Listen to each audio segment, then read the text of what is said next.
J'avais encore beaucoup de choses à vous montrer, j'avais envie d'évoquer, en fait de poursuivre la discussion et la présentation de méthodes alternatives de vision. J'avais en particulier envie, puisque ça va tous nous parler, de parler de vision d'Europe et des diverses visions alternatives. Je ne voudrais pas revenir sur la manière dont on considère l'Europe dans le monde et sur la compétitivité de l'Europe dans le monde et sur le rayonnement de l'Europe dans le monde.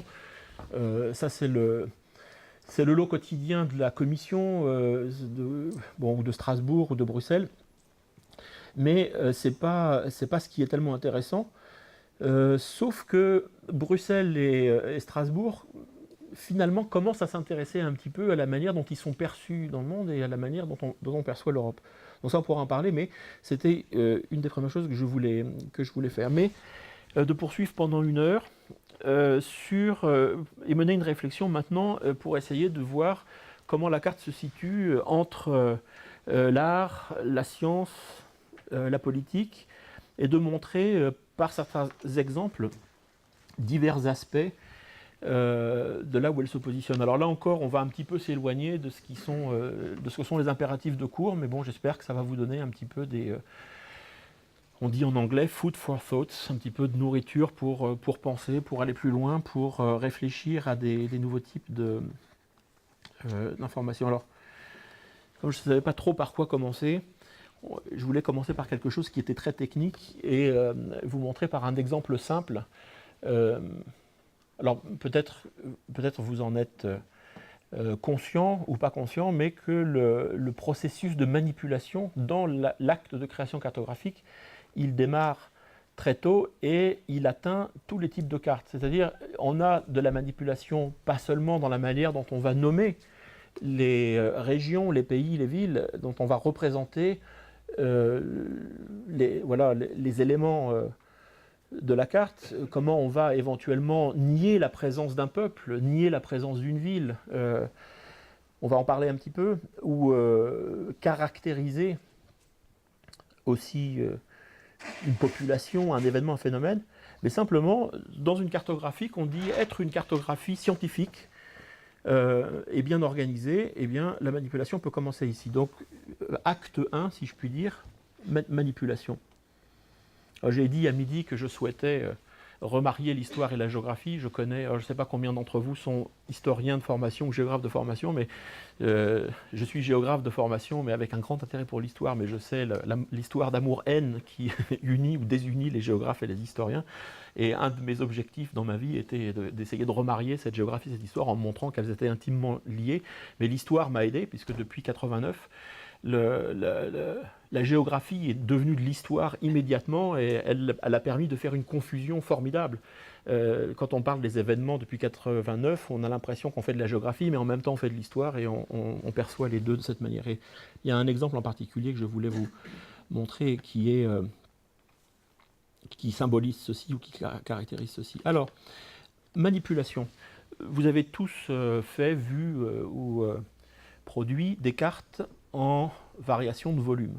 Et quand on travaille sur des PNB, des volumes de population, la représentation idéale, classique, c'est la représentation en symbole proportionnel.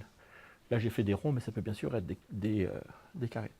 Alors, autant on va dire que cette représentation est une représentation scientifique, puisqu'on va construire on va construire ces symboles proportionnels à l'aide d'un abac semi-logarithmique qui a été imaginé par Len César. Moi, je le fais toujours visuellement. Maintenant, il y a des logiciels qui font ça. Il y a une formule et vous pouvez avoir le diamètre du rond directement. Et puis, il y a naturellement des logiciels automatiques comme Filcarto, par exemple, qui vont vous organiser ça directement. Moi, je suis un peu de la vieille école. Je suis un peu... je pense que je suis progressiste, mais je suis un peu vieux jeu aussi. Et j'aime bien garder un contrôle sur la taille de ces éléments. Et vous allez voir pourquoi. Donc, c'est une des raisons pour laquelle je fais toujours à la main. J'ai pris une série statistique simple ici pour vous montrer l'expérimentation de 4 chiffres. Sur cet abac, ce qui est fixe, c'est l'axe des x, qui est logarithmique. Il n'y a pas le choix, c'est toujours les mêmes. Par contre, ce qui est variable, ce que vous pouvez choisir, c'est l'échelle des hauteurs, l'axe des y. Et ici, j'en ai choisi 3 différentes. Pour ces 3 chiffres, j'ai représenté la taille des ronds pour 3 types de hauteurs d'échelle. Une très basse, une moyenne et une très haute. Le résultat est en dessous. Par colonne, ces ronds représentent exactement les mêmes chiffres. Il y a donc, et en plus je l'ai fait scientifiquement avec la racine carrée et tout, donc je suis safe. C'est neutre, c'est scientifique, c'est pas du tout pipoté ni rien, j'ai bien suivi les règles. Mais j'ai suivi les règles, j'ai pris la même série statistique, et en fonction de l'échelle des hauteurs que je choisis, vous voyez ici que j'ai une impression visuelle qui est fort différente. Les chiffres sont les mêmes, mais l'impression visuelle est une impression visuelle qui est quasiment opposée. Propagande, alors application.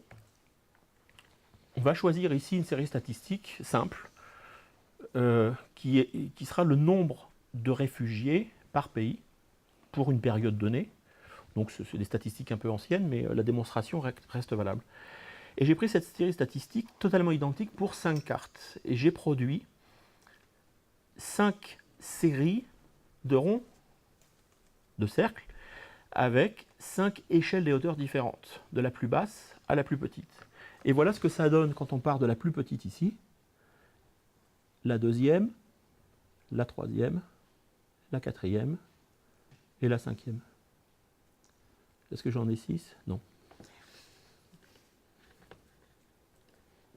Et je redescends.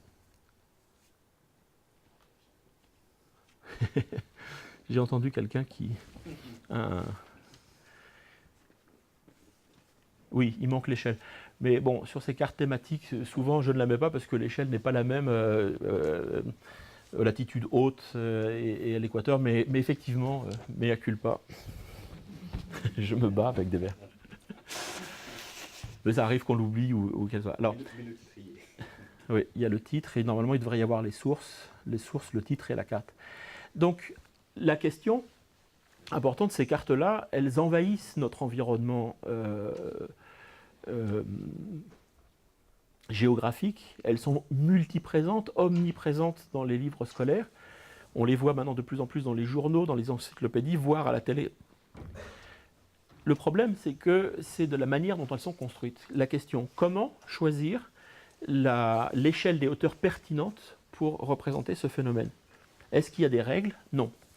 Elle est laissée à l'appréciation du cartographe ou de son commanditaire. On va voir que ces 5 cartes qui vous donnent des impressions visuelles extrêmement différentes sont en fait construites avec exactement la même série statistique. À charge pour vous, créateur cartographe, de choisir l'échelle ad hoc. Pour ça, c'est une question de confiance. C'est-à-dire qu'il faut que le public ait confiance dans le créateur de la carte en lui disant je vais choisir une échelle qui soit raisonnable. Enfin, je ne sais même pas, d'ailleurs, j'ai a priori pas le critère. Je pense que la dimension est, voilà, dans un jeu de mots, on pourrait dire à géographie variable, parce que le choix de l'échelle des hauteurs dans ces représentations, et c'est une question absolument fondamentale, puisque voilà, ces illustrations vont quand même peupler notre environnement de géographes. Il y a une part de lisibilité, par exemple, si on veut pour l'Europe, là, on va plus petit probablement. Peut-être, mais c'est aussi, voilà, ce qui est important, c'est l'effet, c'est un petit peu l'effet de masse. Hein. Je disais toujours ce matin que les géographes n'aiment rien mieux que dans les distributions géographiques qu'il y ait des regroupements, des zones de plein et des zones de vide. C'est comme ça permet de dire des choses, de s'interroger en se disant, bah oui, quand même l'arc des réfugiés là qui part du sud de l'Afrique et qui va jusqu'au Pakistan, ça fait quand même un arc. Et puis il y a un gros globule sur l'Europe. Qu'est-ce que ça veut dire? Bon. Il n'y a pas de réponse toute faite, sauf que les décisions, elles se font par les commanditaires, que ce soit les journaux ou les livres scolaires ou les encyclopédies. Prenons le cas des réfugiés. Si vous avez envie de dire que 60 millions de réfugiés dans le monde sur 7 milliards d'habitants, c'est beaucoup, qu'un réfugié qui n'est pas chez lui contre son gré, c'est un drame humain multiplié par 60 millions, que c'est terrible, on peut se dire que dans la représentation symbolique, on va utiliser une taille spectaculaire, celle-ci ou celle-ci. Après tout, pourquoi pas? C'est vrai qu'il y a un problème de lisibilité, mais en fait, quand même, c'est surimposé à la planisphère, on voit où on est. Simplement, c'est spectaculaire. On a vraiment l'impression ici, va donner une impression visuelle, une perception que c'est un problème majeur, très important. Mais il y a tout un courant de réflexion, d'analyse sur les migrations, sur les populations, qui vont vous dire, vous savez, les migrations, incluent les migrations pendulaires touristiques, c'est 1,2 milliard de personnes par an, c'est-à-dire un septième de la population mondiale.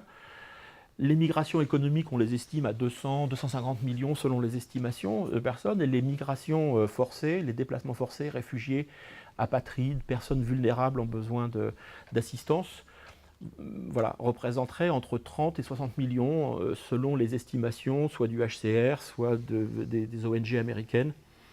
Ça n'inclut pas ce qu'on va appeler les réfugiés climatiques ou les réfugiés environnementaux ou les personnes déplacées par les grands projets de développement comme le grand barrage des Trois Gorges en Chine, les projets de développement au centre de l'Inde ou la déforestation au Brésil aussi qui fait bouger des centaines de milliers voire des millions de personnes.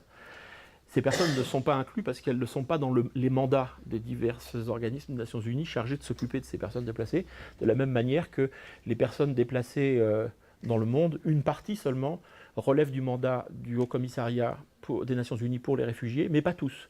Donc ils ont dans leur mandat 5 millions de réfugiés, enfin de déplacés à l'intérieur du pays au Soudan et les 2 ou 3 millions en Colombie. Mais tous les déplacés dans les autres conflits ne sont pas sous le mandat du HCR. Personne ne s'en occupe, mais ils sont déplacés, forcés dans le reste du pays. En particulier au Congo, le HCR a un mandat pour une partie de ces gens-là. Donc c'est ce qui explique cette fourchette 30 à 60 millions.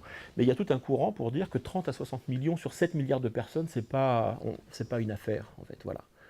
Eh ben, il y a des réfugiés, et puis c'est pas si spectaculaire parce que ça représente relativement peu de personnes, c'est 1% un peu moins de 1% ou 0,9% de la population mondiale. Normalement, c'est un problème gérable par la communauté internationale, et dans ce cas, de faire le choix d'une représentation qui minimalise le phénomène. Vous voyez ?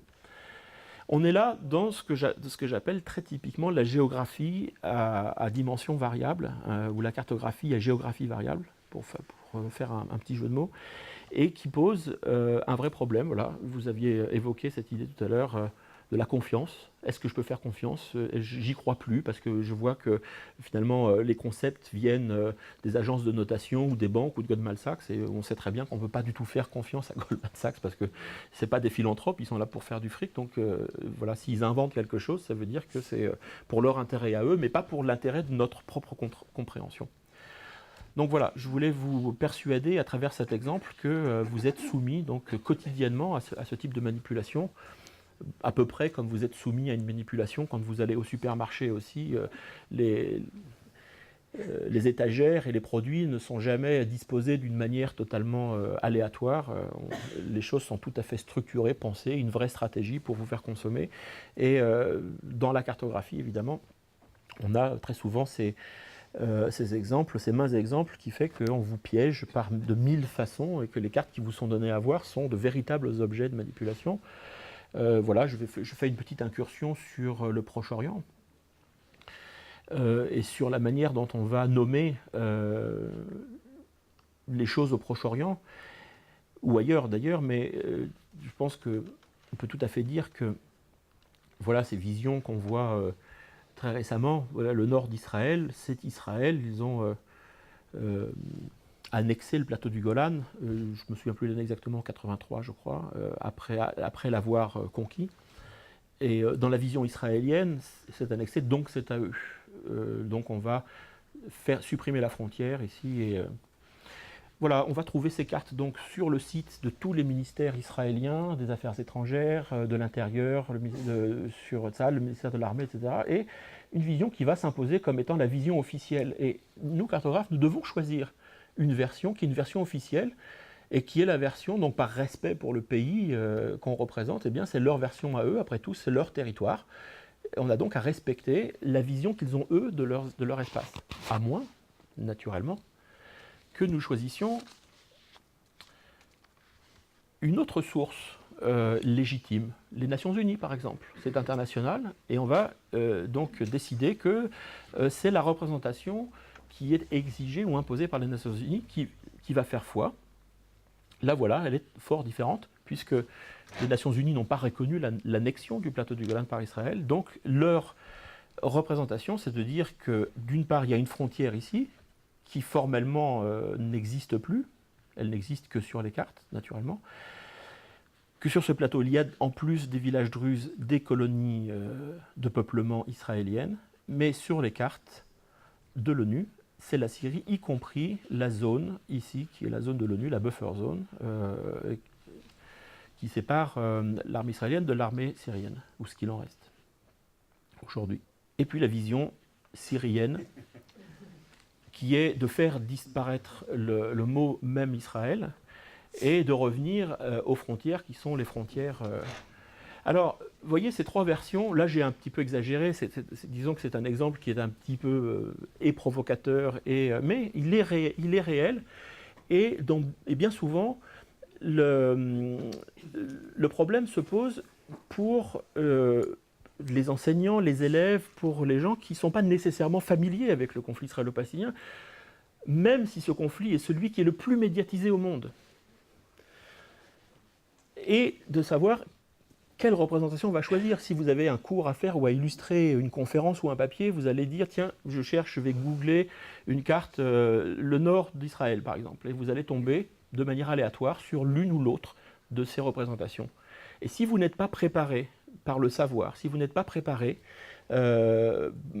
par vos connaissances, ou si vous n'êtes pas curieux sur l'origine du conflit, donc ça voudrait dire qu'il faut se renseigner, eh bien vous pouvez picorer, prendre l'une ou l'autre de ces représentations, estimer que vous l'avez trouvé sur Internet, que donc c'est bon, et de la coller sur votre présentation. Alors si vous tombez sur celle-ci par exemple, elle va poser des problèmes, un certain nombre de problèmes pour l'État israélien. Et si vous prenez les autres, celle-ci est celle qui est à peu près admise et reconnue, sauf par Israël, donc c'est une carte qui est censurée pour les publications qui rentrent en Israël, et celle-ci naturellement est rejetée par l'ensemble des États arabes, enfin au moins ceux avec lesquels Israël n'a pas de traité de paix. Donc voici un exemple et une anecdote qui vient conforter cette idée. On est à Vienne il y a une dizaine d'années et l'OSCE fait une réunion ministérielle. Elle invite donc les ministres de tous les pays qui sont membres de l'OSCE, Organisation de sécurité collective en Europe, pour les réunir, pour discuter des conflits qui sont en cours et de comment y faire face, ou ouvrir des bureaux de l'OSCE pour y envoyer du personnel pour faire tampon entre les parties en conflit, etc. Et on veut discuter du conflit entre l'Arménie et l'Azerbaïdjan sur la question du Haut-Karabakh. Je n'ai pas la carte ici, mais je pense que vous êtes tous familiers avec la notion. Et dans la nuit, donc on a un texte de présentation, et dans la nuit, les membres de l'OSCE vont rechercher une carte, ils s'aperçoivent qu'il n'y a pas de carte, il faut absolument une carte, et celui qui s'en occupe va googler Arménie, carte, ou Caucase, carte, Haut-Karabakh, carte, et il va prélever une carte, il va trouver cette carte, et il va la coller donc dans son rapport, imprimer en 300 exemplaires ce rapport, et le distribuer à toutes les délégations, y compris la délégation azérie et la délégation arménienne. Le problème, c'est que le délégué de l'OSCE tombe en premier lieu, mais ça c'est aussi le travail des lobbies, le lobby israélien très présent, très puissant, donc ils vont s'arranger pour que les occurrences arrivent en premier. Donc les Arméniens, c'est pire encore, ils sont très très forts sur les réseaux sociaux, donc du coup les cartes arméniennes arrivent toujours en premier dans Google, c'est celle qu'on prend, et ici on a donc une carte qui efface totalement la frontière entre l'Arménie et l'Azerbaïdjan, qui va inclure la totalité du Haut-Karabakh, et qui va nommer ces territoires, ils vont donc les hachurer, ils vont les nommer territoires libérés. Or, les Nations Unies ne reconnaissent pas cette annexion, en tout cas cette administration arménienne du Haut-Karabakh, et considèrent que le Haut-Karabakh dans son entier et les régions qui sont autour appartiennent, sont de fait techniquement des territoires azéris ou azerbaïdjanais. Et quand les Azéris voient ça, ils sont naturellement fous furieux. Ça aurait été un incident diplomatique. Oui, ça aurait été un incident diplomatique si la partie arménienne n'avait pas jugé utile de faire le fanfaron en disant « elle est très très bien cette carte, qu'est-ce que vous lui reprochez? Je vois vraiment pas où est le problème », pour que le délégué azéri prenne sa chaise, lui balance sa chaise et ça se termine en bagarre généralisée. Le chef de séance, Marc Baltz, avec qui nous avons travaillé, qui était le numéro 2 de l'OSCE pour le département environnement à l'époque, était menacé par la délégation azérie et russe qu'il ferait mieux de se taire parce qu'il allait perdre son boulot et que c'était quand même une affaire très grave, levée de séance. Voilà. Alors ce sont des choses qui arrivent assez couramment. La représentation cartographique pour un État, c'est un logo, c'est une affaire d'État. Pour les Iraniens à propos du Golfe Persique, pour les Chinois sur la représentation de Taïwan. Quand j'ai travaillé au PNUE, j'étais représentant au PNUE je dirigeais un service de cartographie en Norvège. J'ai produit une carte où j'ai inscrit Taïwan comme un pays indépendant et j'ai envoyé cette carte qui était affichée au mur de la grande réunion ministérielle du PNUE. La délégation chinoise est sortie de la salle à boycotter en disant nous ne rentrerons que quand toutes ces cartes auront été déchirées et supprimées. Donc l'idée que la carte est un logo, que la représentation cartographique du pays sont pour ces pays une identité incontournable. C'est comme le drapeau. On peut pas ni insulter le drapeau. Voilà, si on n'est pas dans la représentation réelle, on fait en fait une insulte au pays quand on va diffuser la représentation qui n'est pas la bonne représentation. Même chose pour le Sahara occidental, et là ça nous concerne très directement. Pour en terminer avec ce chapitre identité, l'identité de la carte, même si ça ne correspond pas à une situation sur le terrain, c'est quelque chose qui est extrêmement important. Et le Sahara occidental, elle est doublement importante pour nous.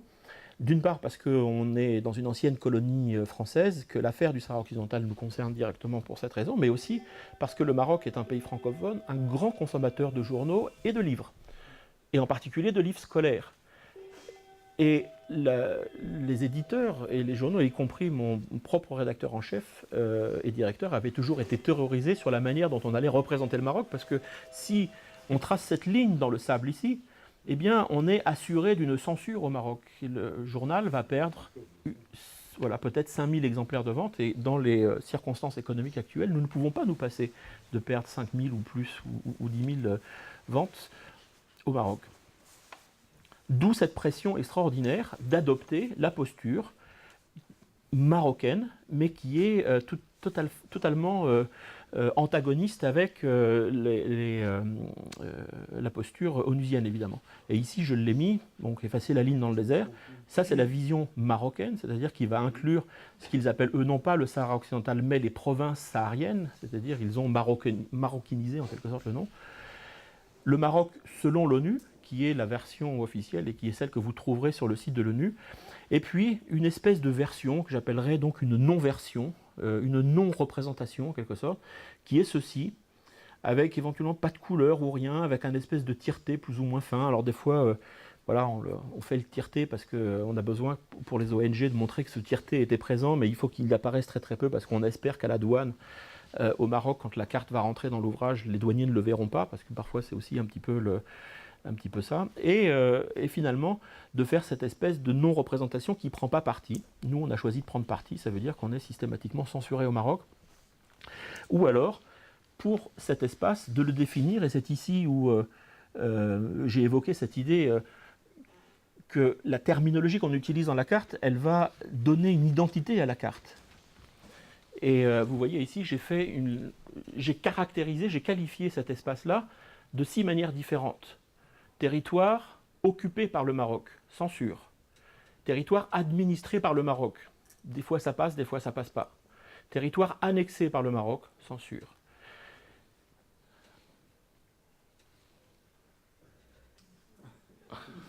J'arrive plus à me lire.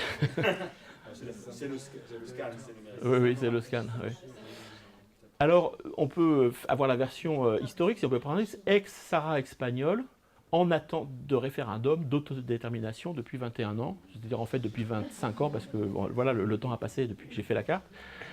Région toujours inscrite sur la liste des territoires. Alors là, c'est aussi intéressant, les Nations Unies avaient créé cette catégorie officiellement des territoires encore colonisés, qui était pérenne et qui a existé jusqu'il y a quelques années, jusqu'en 2005-2006.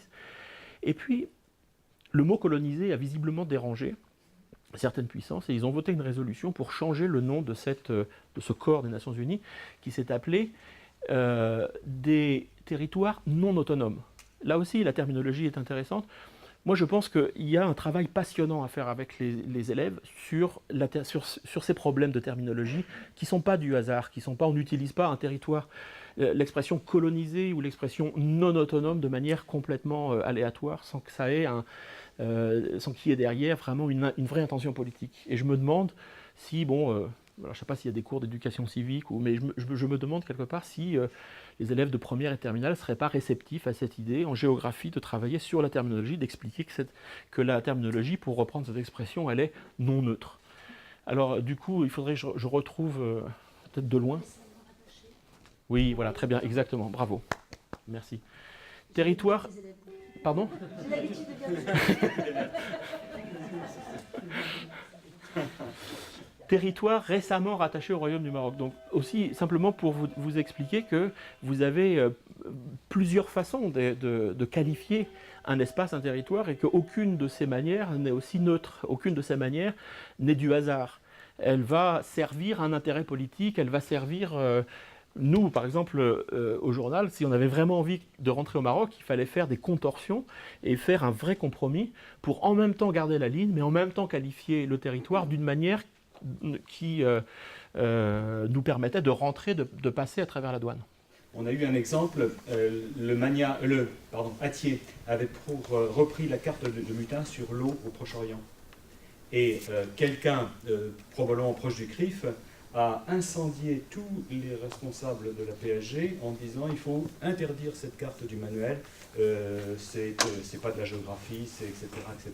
Et tout ça parce que de fait il y avait la mention des nappes d'eau souterraines, etc., etc. Et c'était un des éléments vifs. De même que quand Hachette a fait sa double page sur la Palestine en 1947, immédiatement, il y a eu une levée de bouclier de prix. Alors, bon, je ne sais pas si vous le savez tous, mais il y a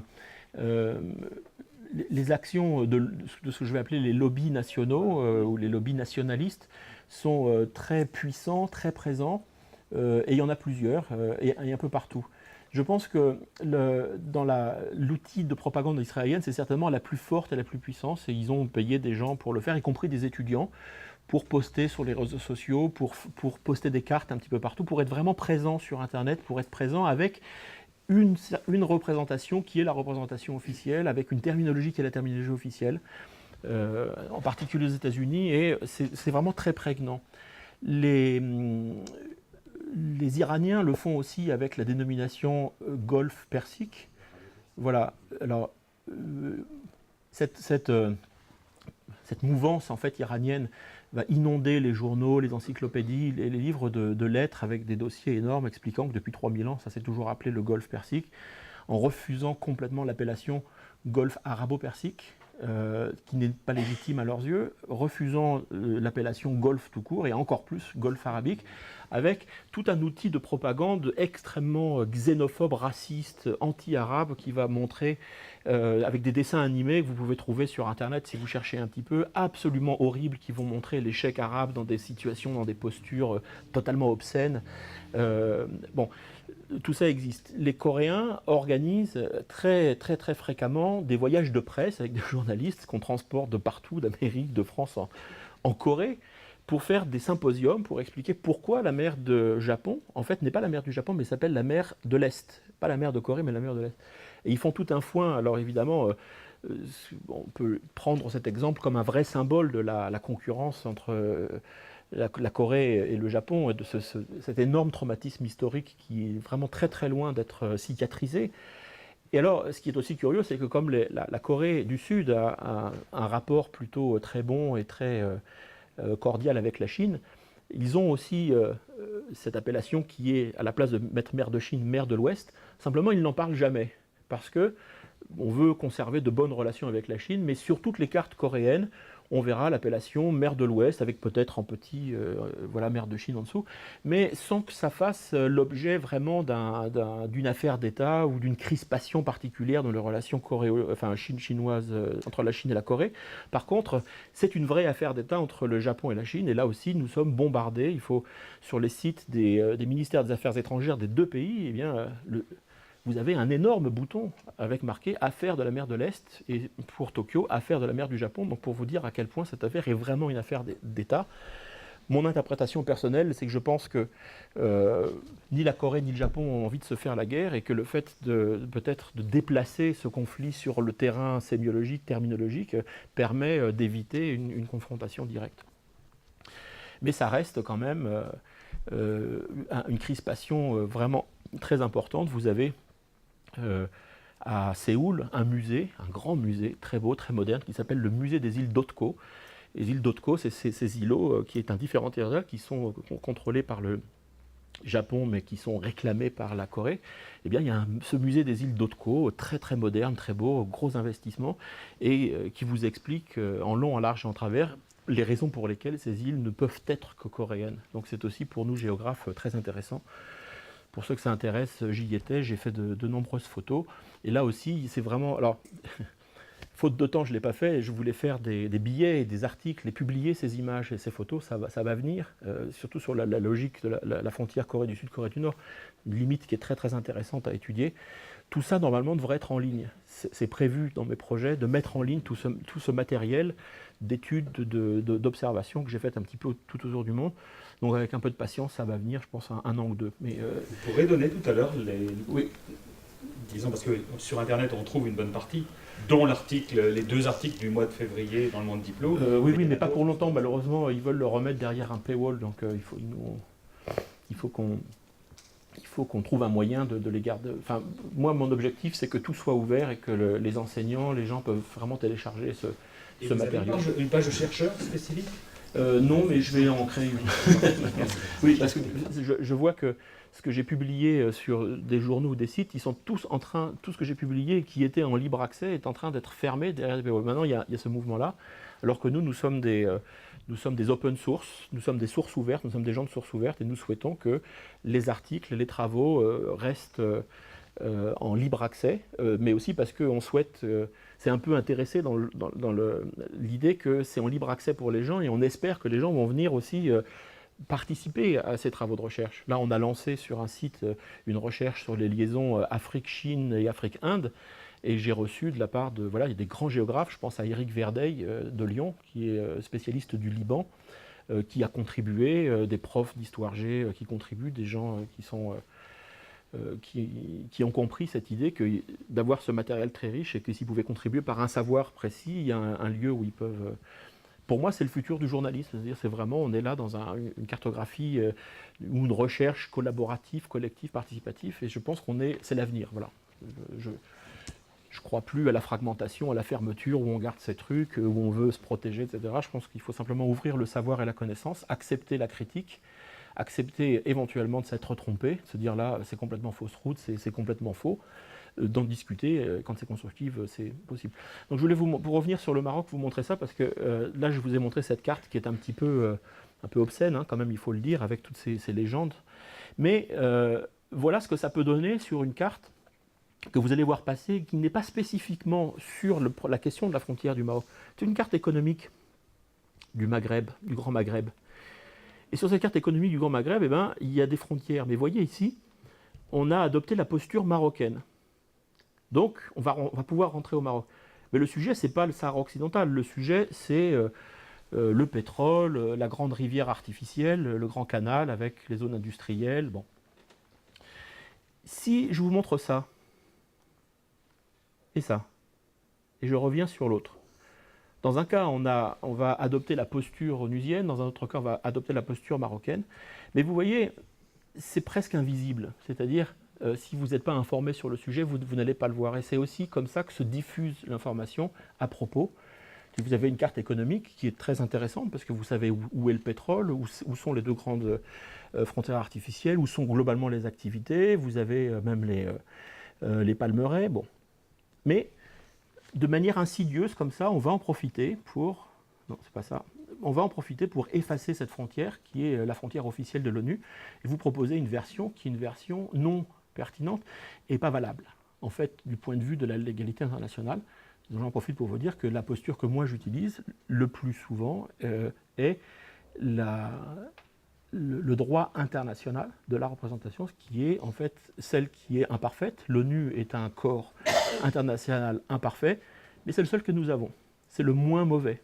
Et c'est certainement pas dans les exigences des États, qui plus est des États avec des gouvernances relativement faibles, hein, relativement basses, qu'on peut se fier ou qu'on peut faire une représentation. Et ça n'est pas manquer de respect au Maroc que de ne pas adopter la posture marocaine pour la représentation du pays. Ce serait plutôt essayer de ne pas s'essuyer les pieds sur des peuples qui, depuis 3 ou 4 décennies, essayent de faire valoir leur droit à s'autodéterminer, y compris même à avoir un rapport, pas forcément d'indépendance, mais de province autonome par rapport au Maroc.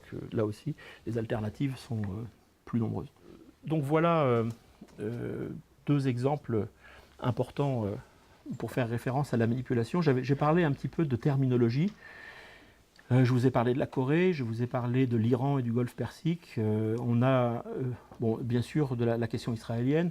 On a évoqué ça ce matin. Si sur une carte, vous mettez quartier juif pour identifier un quartier de Jérusalem-Est, je pourrais peut-être montrer une photo après, ou si vous mettez colonie israélienne illégale au terme de la résolution 242, vous voyez, c'est un choix terminologique qui n'est pas neutre, comme vous le sentez bien.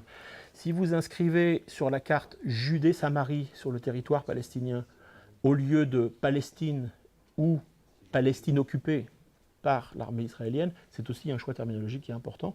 Et ça n'est pas provoqué de le dire, c'est simplement que cette terminologie, elle existe et elle pose réellement un problème de compréhension et un problème de qualification des territoires qui est totalement fondamental, en particulier pour informer un public qui n'est pas nécessairement familier avec le conflit. Vous voyez ?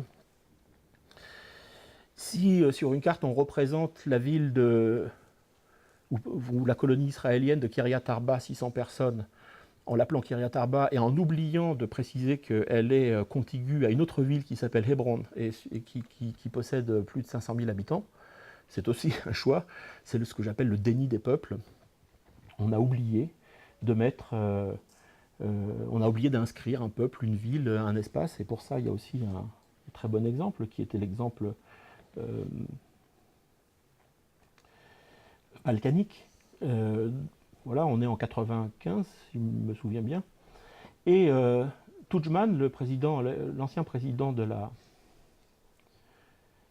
Croatie, est invité à un banquet. On est à Londres. Et un journaliste lui donne le menu, lui dit « C'est quoi votre vision ? Parce que cette guerre est épouvantable, il y a des morts, c'est horrible. On est en plein cœur de l'Europe, c'est insupportable. Quelle est votre solution ?» Et Tudjman dit « Oui, c'est très simple. Il faut simplement qu'on fasse un partage équitable. » Et il dessine ce partage, cette carte qu'on connaît maintenant sous le nom du grand S. Il va donc dessiner un grand S ici qui va plus ou moins symboliser le partage. Et il va dire, voilà, c'est simple, tout ça, ce sera la Croatie. Et il va même donner des indications, des précisions ici terminologiques, avec Sarajevo, qu'il va inclure naturellement dans la partie croate. Puis tout le reste, ça va être serbe, mais c'est pas très grave, parce que bon, les Serbes, ils ont quand même Belgrade. Ils ont ici plusieurs villes, dont Banja Luka, qui est une ville très importante pour les Serbes de Bosnie et qui pourrait très bien servir pas forcément de capitale, mais en tout cas de ville relais importante. Alors, ce qui était intéressant ici, c'est que Tudjman, il était bien gentil. Là, il a dessiné son projet pour l'ex-Yougoslavie en séparant très bien la Croatie de la Serbie. Simplement, il avait oublié une chose, c'est qu'entre les deux, il y a un peuple qui s'appelle les Bosniens. Enfin, à l'époque, les musulmans, avec un M majuscule, puisque c'était une catégorie ethnique, ethno-linguistique, qui avait été proposée, inventée et imposée par Tito, et qui est représentée ici en vert. Dans une carte qui représente la distribution ethnique après le nettoyage, le grand nettoyage ethnique. Donc voilà, un moyen très simple encore de nier les peuples. Et cet exemple qui est aussi tout à fait intéressant, qui peut-être qui sera le dernier pour cette série, qui peut vous faire réfléchir quand vous lisez un atlas ou quand vous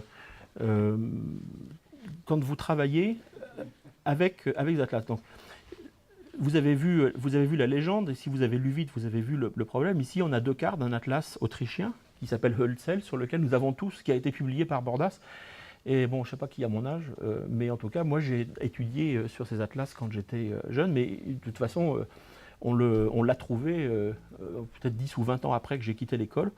Et là, j'ai pris la même carte, deux exemples. Cet exemple-là date de l'édition de 1951 et celle-ci de 1992.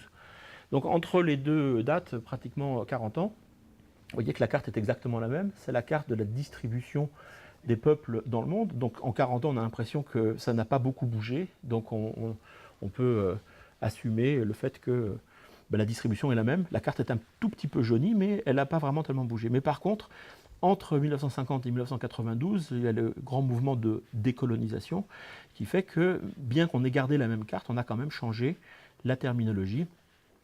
Alors que dans les années 50, le mot nègre ne posait aucun problème et qu'on pouvait les appeler les noirs soudaniens, les nègres bantous, eh bien on a remplacé par noir, qui était une... voilà, la cartographie a subi l'effet de mode. Ce qui était acceptable dans les années 50 et dans la période de décolonisation ne l'était plus après la période de décolonisation et aurait choqué. Si on trouve dans une légende le mot nègre, évidemment aujourd'hui on aurait un scandale. Alors évidemment là encore c'est un exemple qui est un petit peu impressionnant, un petit peu brutal. Mais nous travaillons avec des atlas qui sont parsemés de ces petits pièges. Et si nous ne sommes pas prévenus, nous pouvons les avaler, les prendre pour argent comptant sans y réfléchir. Et avec tous ces exemples, voilà, je voulais vous inciter à avoir, alors c'est pas très confortable évidemment, mais un regard critique sur les cartes qui vous sont soumises, y compris dans des atlas tout à fait établis. On trouve des énormités dans l'atlas de la British Encyclopedia, on trouve des énormités dans l'Encyclopédia Universalis, on en trouve encore beaucoup sur Internet parce qu'on ne sait jamais où est-ce qu'on arrive, et on en trouve aussi dans le Diplo, hein, je vous rassure, on n'est pas exempt non plus d'erreurs, de fausses représentations, mais l'esprit critique et la démarche critique, elle doit se faire naturellement pour toutes les cartes, pas seulement pour... C'est quel atlas là que vous avez dit, un atlas Alors, autrichien? Hölzel, H-O-umlaut, L-Z-E-L, Hölzel. Et ce sont les éditions Bordas qui ont publié cet atlas pendant des années, depuis, je crois, voilà, entre les années 50 et les années 90, mais je crois que cet atlas n'est plus en vente, parce qu'il me semble que la maison d'édition a disparu ou elle a fait faillite. Alors, j'ai dit que je voulais remarier un peu l'histoire et la cartographie et en même temps montrer... Alors il y a trois choses que je vais faire. Je vais essayer de le faire assez rapidement parce qu'on n'a que 20 minutes. Je voudrais revisiter l'Europe avec vous. On va discuter de l'Europe et je voudrais vous montrer plusieurs documents, plusieurs cartes. Et il y en a donc 1, 2, 3, 4, 5, 6, 7. Il y en a une que je vous ai déjà montrée, donc ça fera 6.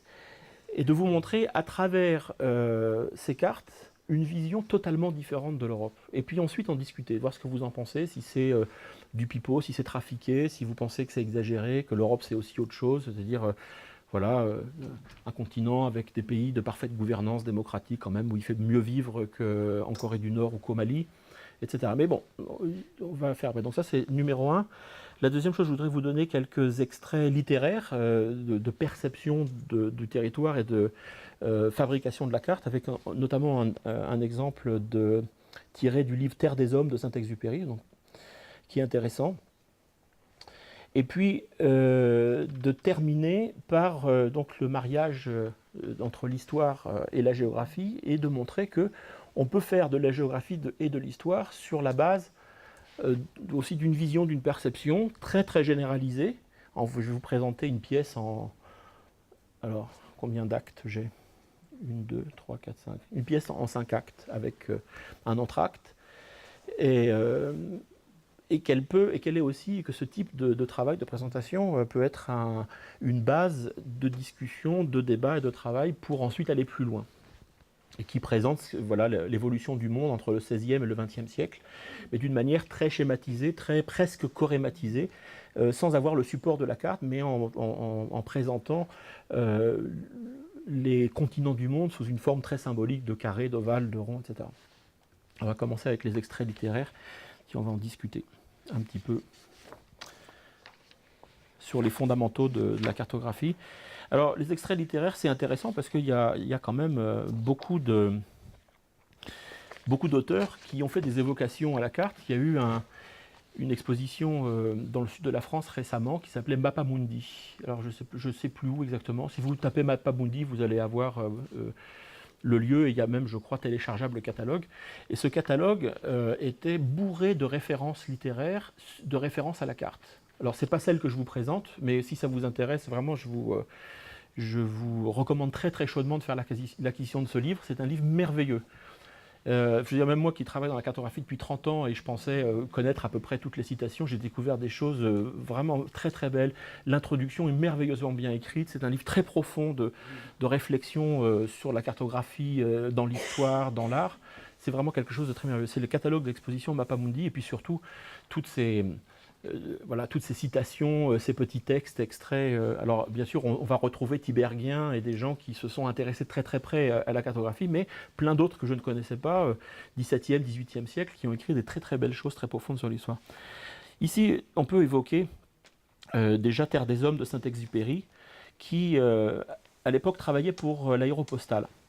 Et son récit, c'est un récit autour de son accident. Il navigue et il discute avec un autre navigateur qui s'appelle André Prévost dans le Sahara libyen. Et c'était terrible, ils ont même failli mourir, c'était un peu très compliqué. Mais ça, c'était le thème du livre.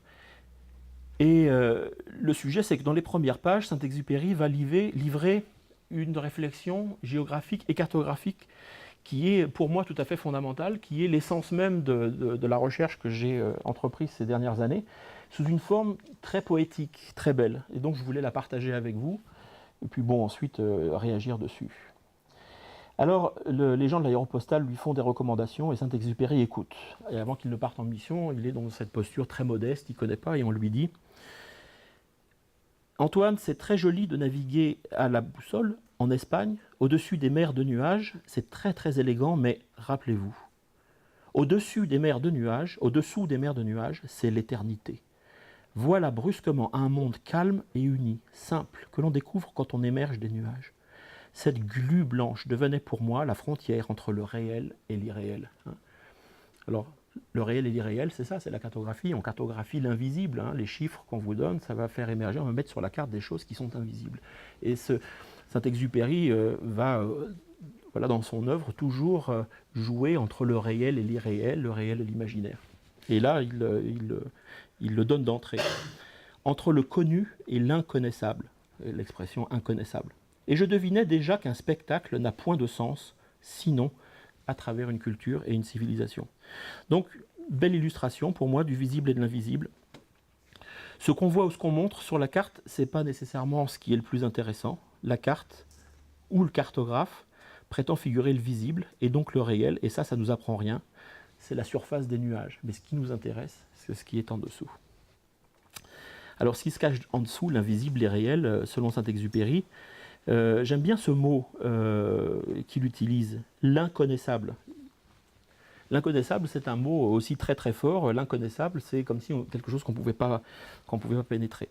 Un spectacle n'a point de sens, sinon à travers une culture ou une civilisation. Donc pour décrypter invisible, ça semble irréel à Saint-Exupéry, mais il faudra aller bien au-delà de ce qu'on voit, faire jouer nos savoirs, notre intuition, notre imaginaire, et puis après tout, on fait de la cartographie avec des fantasmes, non ? Et il continue. Mais quelle étrange leçon de géographie je reçus là. Guillaumet, donc un autre aviateur, ne m'enseignait pas l'Espagne. Il me faisait de l'Espagne une amie. Il ne me parlait ni d'hydrographie, ni de population, ni de cheptel. Il me parlait de Cadix. Et il ne me parlait pas de la grande ville, mais des 3 orangers qui, près de la grande ville, bordent un champ. Tu dois te méfier d'eux, tu dois les marquer sur ta carte. Et les 3 orangers y tenaient désormais plus de place que la Sierra Nevada. Il ne me parlait pas de Lorca, mais d'une simple ferme près de la ville de Lorca, d'une ferme vivante, et de son fermier, et de sa fermière. Et ce couple prenait, perdu dans l'espace, à 1500 km de nous, une importance démesurée. Bien installés sur le versant de leur montagne, pareils à des gardiens de phare, ils étaient prêts, sous leurs étoiles, à porter secours à des hommes. Et naturellement, les orangers, c'est qu'il doit les cartographier, parce que s'il doit atterrir d'urgence, il va rentrer dedans, donc ça devient un élément de la géographie beaucoup plus important que le reste, beaucoup plus important que les montagnes, que quoi que ce soit d'autre. Nous tirions ainsi de leur oubli, de leur inconcevable éloignement, des détails ignorés de tous les géographes du monde. Car l'Èbre seul, le grand fleuve qui abreuve les grandes villes, intéresse les géographes. Mais pas ce petit ruisseau caché sous les herbes à l'ouest de Motril, ce père nourricier d'une 30aine de fleurs. Méfie-toi du ruisseau, dit Guillaumet, il gâte le champ. Mets-le sur ta carte, Ah, je me souviendrai du serpent de Motril. Il n'avait l'air de rien, il était tout petit. C'est à peine si, de son léger murmure, il enchantait quelques grenouilles. Mais il ne reposait que d'un œil. Dans le paradis du champ de secours, allongé sous les herbes, il me guettait à 2000 kilomètres d'ici. À la première occasion, il me changerait en gerbe de flamme. Je les attendais aussi de pied ferme, ces 30 moutons de combat disposés là sur le flanc de la colline, prêts à charger. Tu crois le pré libre? Eh non, vlan, voilà 30 moutons qui te dévalent sous les roues. Et moi, je répondais par un sourire émerveillé à une menace aussi perfide. Et peu à peu, l'Espagne de ma carte devenait sous la lampe un pays de contes de fées. Je balisais d'une croix les refuges et les pièges. Je balisais ce fermier, ces 30 moutons, ce ruisseau.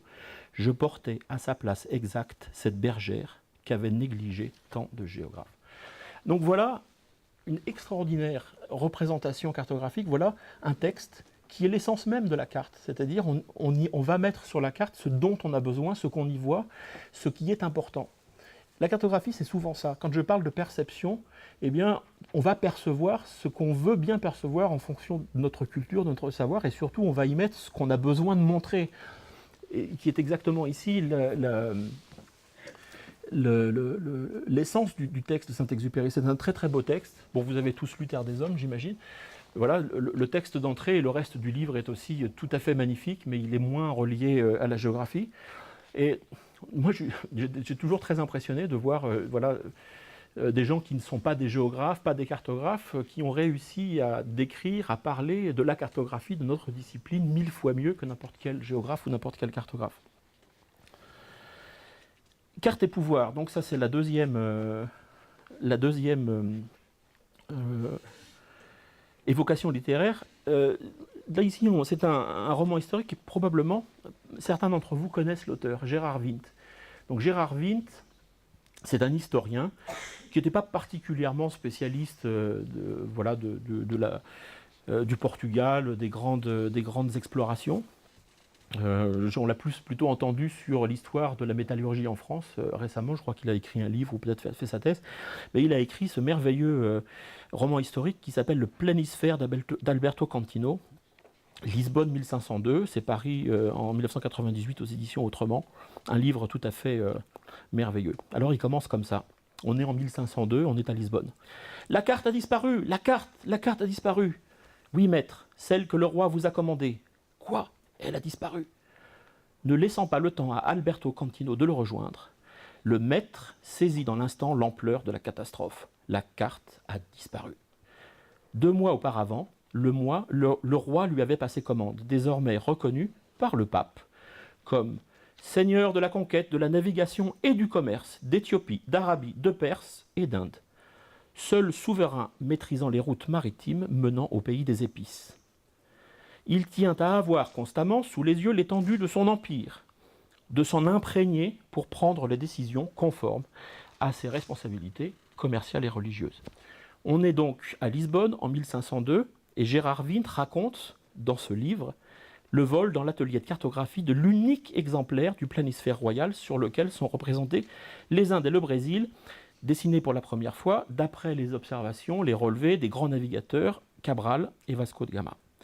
Et la disparition de la carte, dans ce cas, considérée bien sûr comme un grand secret d'État, c'est l'élément du pouvoir. On a l'Empire sous les yeux, donc on maîtrise l'Empire, on a le pouvoir sur l'Empire. Elle est vécue par le roi et par sa cour comme un véritable désastre politique et économique, puisqu'elle le prive de l'accès à ses ressources.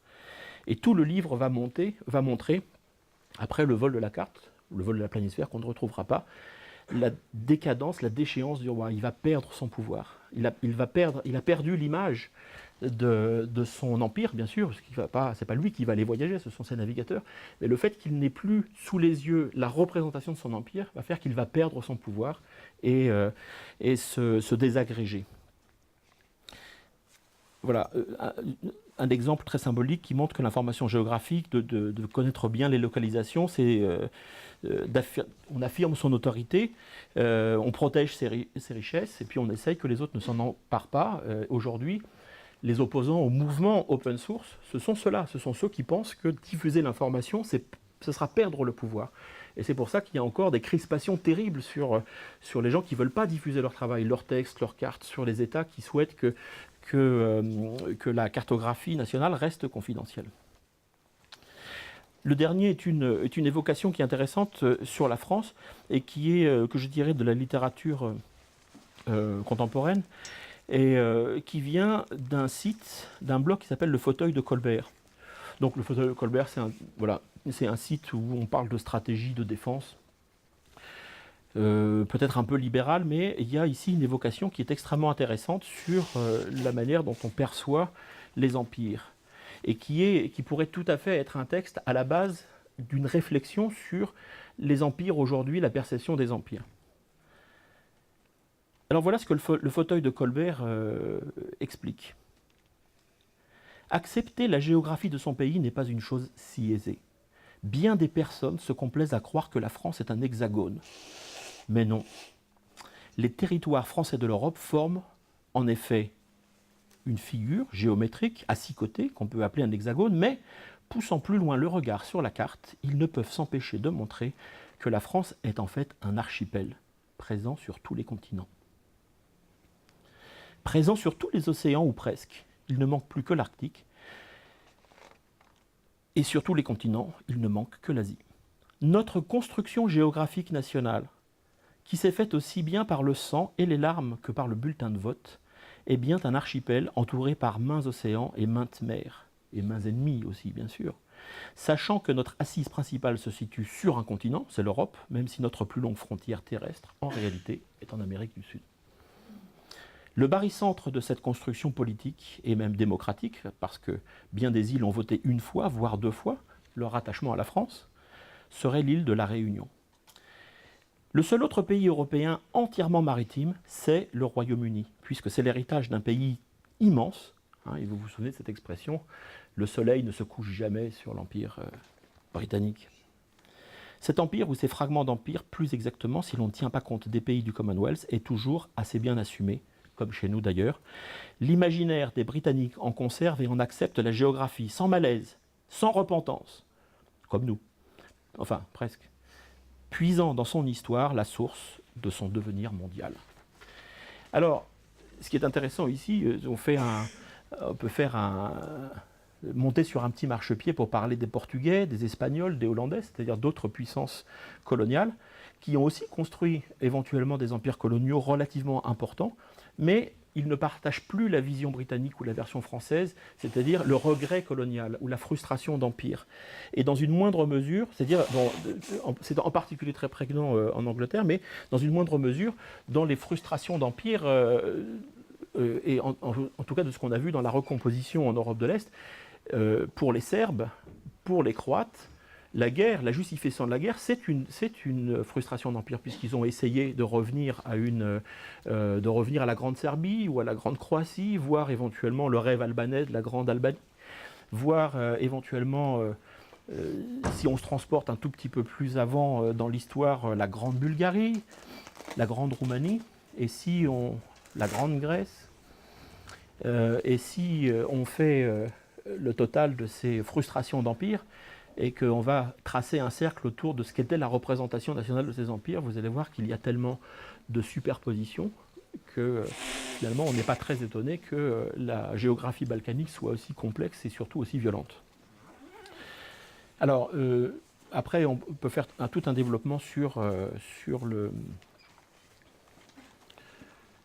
les empires et se servir de cette base et de ces textes pour travailler même sur ce qu'ont été les empires, ce que sont aujourd'hui les frustrations d'empire, parce que la politique récente, les conflits récents, en particulier en Europe, ont largement été basés sur cette question de la frustration d'empire. J'oublie pas les Hongrois, mais c'était aussi une dimension qui était très importante chez les Hongrois, et on a vu au moment de tous les bouleversements que les Hongrois avaient proposé aux Hongrois de Roumanie, qui sont de citoyenneté roumaine, de reprendre la nationalité, c'est-à-dire de rester localisés, habités en Roumanie, mais avec une nationalité hongroise, sans préciser s'ils avaient le droit éventuellement de garder la nationalité roumaine, donc d'être double national. Mais on a là ici en germe des éléments pour des études extrêmement intéressantes. Encore une fois avec les élèves, je reste concret pour vous, de vous donner un petit peu comme ça des idées pour travailler sur la notion du territoire, du pouvoir, de l'espace, des visions aussi de ce qu'est notre territoire, notre image. Comme il ne reste pas beaucoup de temps, on va passer à l'Europe et puis on fera l'histoire si on a le temps, sauf si vous insistez beaucoup. Je vais vous montrer ces 4 images. On voulait parler de migration. On avait décidé avec Jean-Christophe de parler de migration, de parler de vision européenne. Alors, on va commencer par une vision très distanciée de l'Europe. Vision d'Europe. Comment nous nous considérons? Alors, l'Europe dans le monde, on peut faire la carte du rayonnement européen dans le monde. Donc on va montrer l'Europe vraiment bien centrale, avec plein de flèches qui vont partir partout. L'Europe rayonne beaucoup parce que l'Union européenne, la Commission, a des accords divers qu'on peut hiérarchiser très bien avec à peu près tous les pays du monde ou presque, avec toutes les régions du monde, avec d'autres, avec des équivalents de l'Union européenne, avec l'ALENA, etc. Et que ce soit des accords de coopération économique, des accords culturels, voire des accords militaires, voire des opérations militaires européennes, donc qui ne sont ni onusiennes ni autre chose, ni OSCE, mais qui sont bien des opérations ou des opérations de police européennes. Alors, on va laisser de côté cette représentation et on va ici choisir de montrer l'Europe d'une autre manière. L'Europe qui fait partie d'un monde qu'on va appeler le monde sanctuarisé. Alors évidemment, l'Europe des riches, et ici on va montrer par une représentation avec ces méchantes dents rouges que l'Europe, les États-Unis, bien sûr l'Australie, la Nouvelle-Zélande, l'Afrique du Sud en particulier, vont organiser un véritable système de défense militaire pour se prémunir contre ce fantasme, contre ce traumatisme extraordinaire dont j'ai parlé tout à l'heure. Alors c'est vrai en Europe, mais c'est vrai aux États-Unis, c'est encore plus vrai en Australie, pour repousser l'envahisseur, pour repousser cette migration formidablement énorme et volumineuse qui va venir envahir l'Europe et menacer les valeurs culturelles européennes et l'économie européenne. Donc voilà l'image de l'Europe qui va s'inscrire dans un monde sanctuarisé. C'est pas du flan, c'est pas du pipeau, ces structures existent. Ce déploiement militaire existe, il est géré par une agence qu'on appelle l'agence Frontex, qui développe aujourd'hui des programmes et qui vous coûte à vous, citoyens européens, quelques centaines de millions d'euros par an, si ce n'est plus, puisque le développement de cette force et de toute cette infrastructure ici pour protéger les frontières est naturellement entièrement payé par les fonds publics, ce qui est aussi le cas ici aux États-Unis. Donc voilà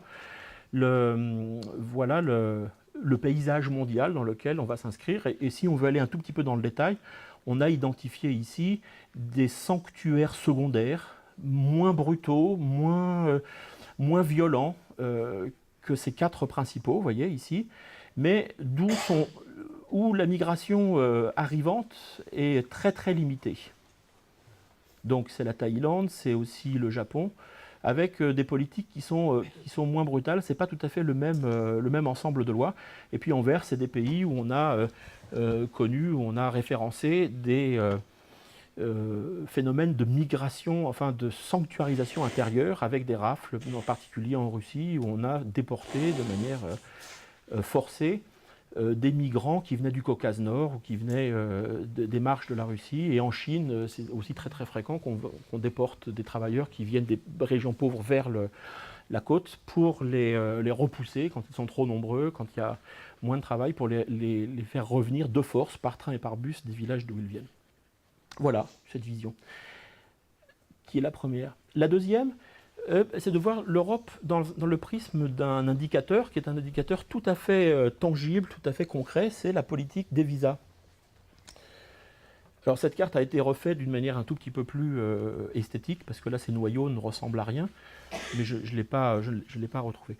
Mais cela dit, c'est la politique des visas. Donc ici c'est très clair, les pays en rouge, c'est les pays pour lesquels un visa est requis pour entrer dans l'Union européenne, ou dans la zone Schengen, as such.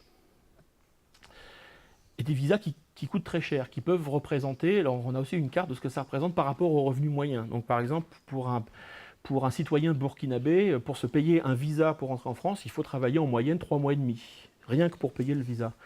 Alors ici, c'est pas visible, mais le seul pays européen pour lequel il fallait un visa pour aller en Europe, c'était le Kosovo. Mais le Kosovo est à moitié reconnu par la communauté internationale. Et c'était un problème un petit peu particulier, mais c'est pareil. Et à l'époque, quand on était de Bosnie-Herzégovine, maintenant on a levé le visa, mais la Bosnie-Herzégovine était le pays, et l'Albanie étaient les pays les plus pauvres d'Europe, pour lesquels un visa de 100 € était requis pour rentrer dans l'Union européenne. Et là aussi, il faudrait m'expliquer ce paradoxe d'imposer à des pays très pauvres l'achat d'un visa très élevé pour pouvoir circuler librement dans un espace qui est le leur, finalement. Mais en tout cas, ici, j'étais très frappé par la symétrie extraordinaire de la carte, où on a d'un côté les copains, les amis, qui sont globalement les pays riches, et ceux-là, on ne leur demande pas de fric pour venir. Ils peuvent venir, c'est un visa de 3 mois. Et puis, en rouge ici, les indésirables. Alors là, je disais, les géographes aiment bien voilà, les regroupements géographiques. Ici, c'est vraiment un exemple, un cas d'école parfait, presque parfait, d'une symétrie presque parfaite, puisqu'on a d'un côté les verts, qui sont les copains, et de l'autre côté les rouges, ceux dont on ne veut pas, qui posent des problèmes. Donc on va restreindre, on va essayer de rendre compliqué l'accès en faisant payer, même si l'Union européenne a compris que ils avaient un peu trop restreint l'entrée des hommes d'affaires chinois et que c'était mauvais pour les investissements, donc ils vont être un petit peu plus flexibles sur les visas des hommes d'affaires chinois.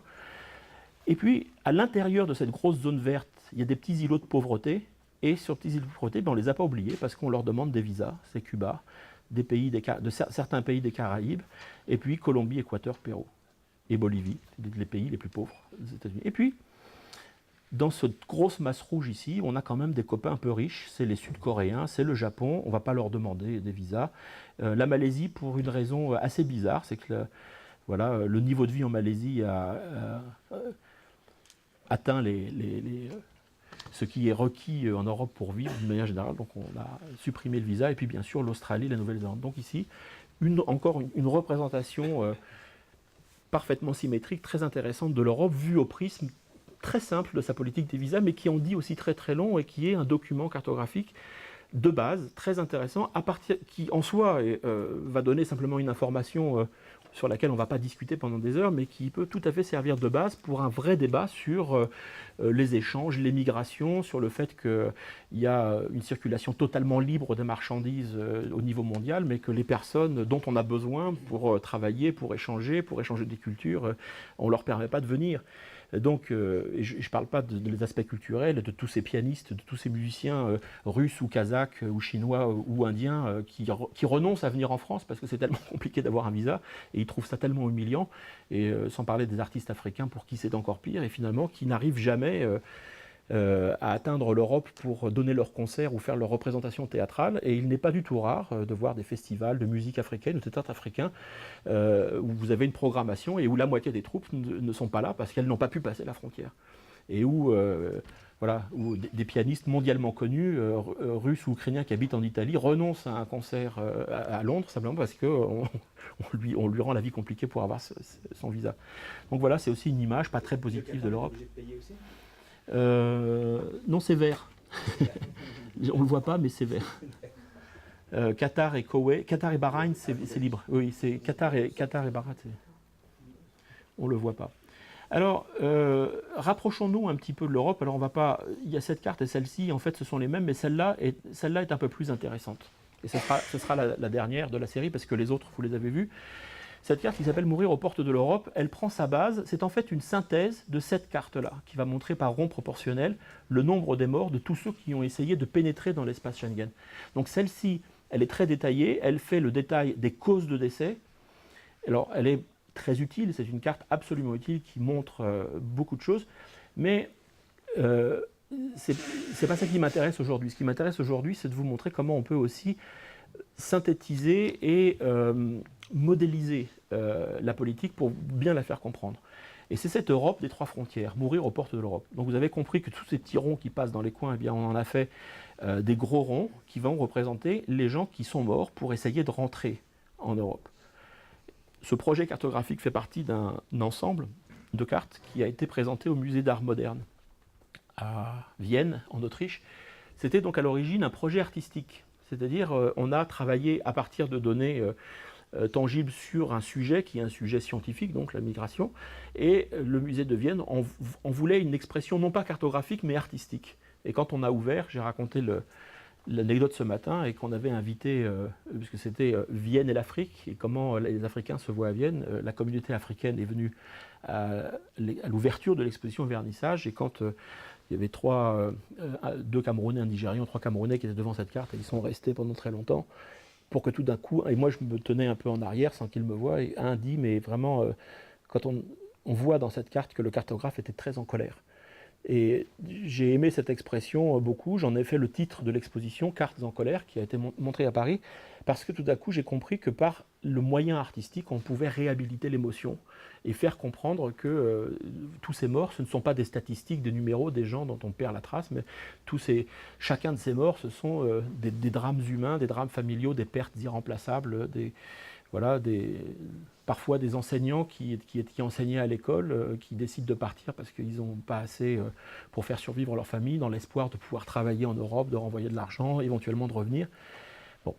Mais il y a un petit peu plus que ça. Donc, c'est la frontière la plus sanglante, c'est une véritable boucherie. Donc, on est à 17 300 morts, statistiques à minima, entre 1993 et 2003. C'est donc un bilan de guerre. Je vous rappelle que l'intifada, c'est 3000 morts, 20 ans de guerre en Irlande du Nord, c'est 3500 morts. Là, on est à 17 200 morts, c'est absolument énorme. On dit que c'est une statistique à minima. Les associations qui collectent les données pensent que c'est plus près de 30 000, mais ils n'en ont pas les preuves. Et donc, comme ils sont raisonnables et scientifiques, ils vont donner le chiffre de toutes les personnes qui sont mortes, qui ont été référencées, dont on a l'identité, dont on a la preuve qu'ils sont morts. Et ici, je voulais montrer par cette carte que l'Europe avait en fait non pas une frontière, mais trois. Cette Europe, elle a une pré-frontière qui est ici symbolisée par ce grand trait orange et qui représente les accords d'externalisation de contrôle aux frontières loin, très loin de la vraie frontière européenne. Elle va jusque dans la savane malienne, burkinabé, sénégalaise. Globalement, l'Union européenne ou les pays de l'Union européenne, par des accords bilatéraux, donnent de l'argent, beaucoup d'argent. Les Italiens avaient donné à Kadhafi plus de 300 millions pour sécuriser la frontière, les Français, l'Union européenne, l'Espagne, etc., pour transférer le pouvoir de police aux frontières et pour juguler les flux de migrants déjà à Bamako, à Ouagadougou, etc. Ce que j'ai appelé la pré-frontière. Mais en faisant ça, c'est-à-dire en donnant les moyens financiers à la police et à l'armée de ces pays-là de juguler la migration, ils ont jugulé toute la migration, y compris la migration locale. Et de ce fait, les pays, avec les gendarmes de ces pays, ont totalement désorganisé, endommagé et parfois détruit les migrations traditionnelles de gens qui ne voulaient pas du tout venir en Europe, mais qui voulaient faire du commerce entre le Mali et le Tchad, qui voulaient aller sur la côte dans ces migrations traditionnelles pendulaires africaines entre le Sahel et la côte, en saison sèche, et de remonter avec le cash quand ils avaient travaillé dans le port, etc. Cette migration a été terriblement endommagée puisque tout le monde était raflé et plus ou moins mis dans des camps informels, parfois des camps ouverts, mais enfin avec interdiction de se déplacer plus loin.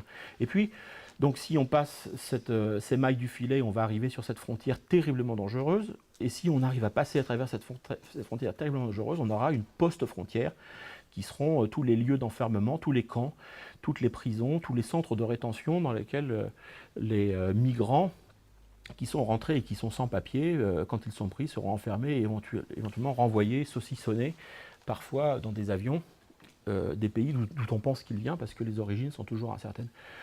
Voilà, donc en conclusion, cette image de l'Europe, avec ces trois frontières, très bien identifiées, une image peut-être un peu provocatrice, pas très positive, mais qui est basée sur une certaine réalité, et en tout cas la réalité des chiffres, et une réalité d'une politique qui, à nous, citoyens et taxpayers, nous coûte beaucoup d'argent. Donc j'ai fait passer ce document, il fait partie de la série, ce document tout à l'heure, je ne reviens pas dessus, qui a son pendant cartographique aussi, où par période égale, on voit très bien l'évolution et l'augmentation du nombre de morts, c'est-à-dire plus la politique est restrictive, plus les routes de l'immigration sont dangereuses et plus le nombre de morts est important. Donc comme il est l'heure, je vais zapper sur la frise historique, je suis désolé, mais vous pouvez la retrouver dans l'atlas, vous pouvez la retrouver en ligne, et si vous la voulez, je vous l'offre bien volontiers. Donc on va s'arrêter là, ce sera la conclusion. Donc j'espère que je vous aurai donné quelques nourritures pour penser, pour aller un petit peu plus loin. Et puis merci pour votre attention superbe, on n'a rien entendu. Et à bientôt.